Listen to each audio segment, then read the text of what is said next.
সালামু আলাইকুম।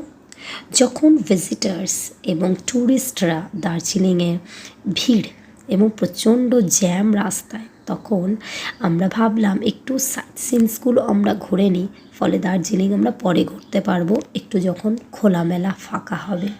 এগুলো যে ক্লিপসগুলো আপনি দেখছেন তার একদম আশেপাশে কার্শিয়াংয়ের বিভিন্ন এরিয়ায় এবং আরও বিস্তীর্ণ এরিয়া এলাকা জুড়ে, যেমন মানে দার্জিলিংয়ের আশেপাশে বিভিন্ন জায়গায় ঘোরা। এটা ডাউহিলে পাইন ফরেস্ট, এটাই ছিল মেন অ্যাট্রাকশান আমাদের এই ট্যুরের। এর মধ্যে অনেক বিভিন্ন ভুতিয়া কিছু স্টোরিজ আছে, যেমন রাত্রিবেলা মাংস নিয়ে এদিক দিয়ে যাওয়া আসা করা একদম নিষেধ, পুরোই ব্যান।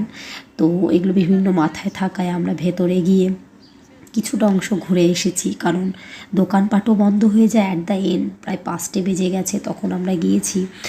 আর ভেতরেও খুব সুনসান, খুব কম লোকজন আছে ভেতরে। ওরা দোকানপাট তো বন্ধ করেছে, ভিজিটার্সরাও, আমরা যারা গিয়েছি তারাও খুব লিমিটেড থাকায় আমরা পুরোটা না কমপ্লিট করেই ফিরে এসেছি।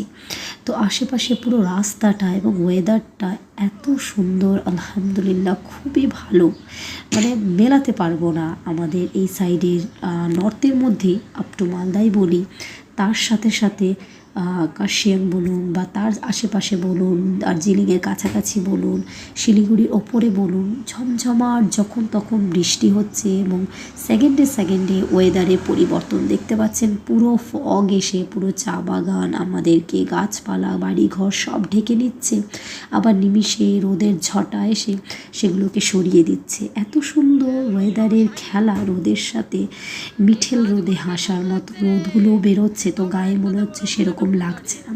এবং যখন সেই কুয়াশাগুলো আমাদের ছেয়ে যাচ্ছে, সেই কুয়াশার মধ্যে মনে হচ্ছে যেন বৃষ্টির ছোট ছোট ঝিরিঝিরি ফোঁটাগুলো গায়ে লাগছে। ওহ, কি আনন্দদায়ক! যদি আপনাদেরও সময় হয় এবং ব্যস্ততার মধ্যে যদি একটু পারেন তাহলে ঘুরে আসবেন, মন প্রসন্ন হবে।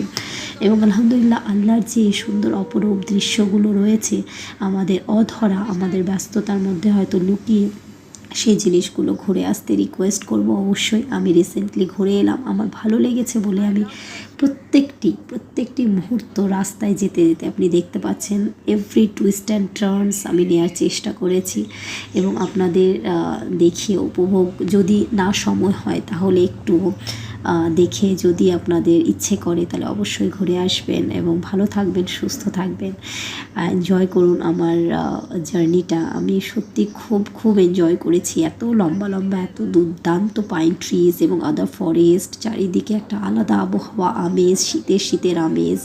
যদিও কোনো কিছুর প্রয়োজন হয়নি সোয়েটার্স, অ্যাট দ্য এন্ড বৃষ্টি পড়েছিল বলে হালকা একটু গায়ে দিতে হয়েছিল, কিন্তু আমি কিছুই ক্যারি করিনি। আর সে আমাদের ড্রেস কোডও হয়তো দেখতে পাচ্ছেন সামার টাইপেরই আছে, তো খুব বেশি লাগেজ হেভি করার কোনো প্রয়োজন নেই। অ্যাজ ইট ইজ ওয়েদার আছে। মেবি যদি সিকিমের আপ হিলে যান তাহলে হয়তো সোয়েটার্স বা আদার্স কিছু জিনিস প্রয়োজন হতে পারে।